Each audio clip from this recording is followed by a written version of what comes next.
నటి అభినయ పరిచయం అక్కర్లేని పేరు. తమిళమ్మాయి అయినప్పటికీ తెలుగు ప్రేక్షకులకి బాగా దగ్గరయింది. ధ్రువ, శంభో శివ శంభో వంటి సినిమాలతో నటిగా తనకంటూ ఒక ప్రత్యేకమైన గుర్తింపును తెచ్చుకుంది. బ్యాక్ టు బ్యాక్ సినిమాలలో నటిస్తుంది. అయితే అభినయ అందరికంటే స్పెషల్ నటి అని చెప్పాలి. ఎందుకంటే తను పుట్టుకతోనే మూగా, చెవుడు.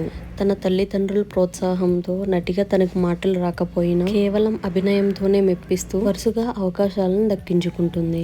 అయితే సోషల్ మీడియాలో యాక్టివ్ గా ఉండే ఆమె ఎమోషనల్ మెసేజ్ ని పోస్ట్ చేశారు. తన ఇంట్లో తీవ్రమైన విషాదం చోటు చేసుకుంది. చిన్నప్పటి నుంచి తనను ఎంతగానో సపోర్ట్ చేసి కొండంత ప్రేమను పంచిన ఆమె అమ్మగారు మరణించారంట. ఆమెతో ఉన్న కొన్ని బ్యూటిఫుల్ మూమెంట్స్ ని షేర్ చేస్తూ, నువ్వు మా మధ్య లేవు అన్నది నేను ఇంకా నమ్మలేకపోతున్నాను. నీవు సడన్ గా విడిచి వెళ్లిపోతే నాలో ఒక భాగం కోల్పోయినట్లుగా ఉంది. నేను ఇంటికి వచ్చి నిన్ను చూడడానికి చాలా ఎక్సైటింగ్ గా ఉన్నాను. నాన్నకి కాల్ వచ్చే 2 నిమిషాల ముందు కూడా నీవు బతికే ఉన్నావు. నువ్వు ఇంత ప్రశాంతంగా వెళ్లిపోతావని అనుకోలేదు. ఇలాంటి బాధ పడకుండా చెడిపోవడం అనేది ఒక అదృష్టం. నువ్వు ఎప్పుడు అలాంటి మరణం కోసమే దేవుడిని ప్రార్థించావు. దేవుడికి వేరే చాయిస్ లేక నీ కోరికని నెరవేర్చాడు. నాకు మరో పునర్జన్మంటూ ఉంటే మళ్ళీ మళ్ళీ నీకు కూతురిగానే పుట్టాలి. నిన్ను ఎప్పటికీ ప్రేమించడమే నాకు మిగిలి ఉంది. నీ అబ్సెన్స్ ని నేను యాక్సెప్ట్ చేసుకుంటున్నాను. ఇప్పటికీ రెస్ట్ తీసుకో అమ్మా అంటూ ఎమోషనల్ గా పోస్ట్ చేసింది అభినయ.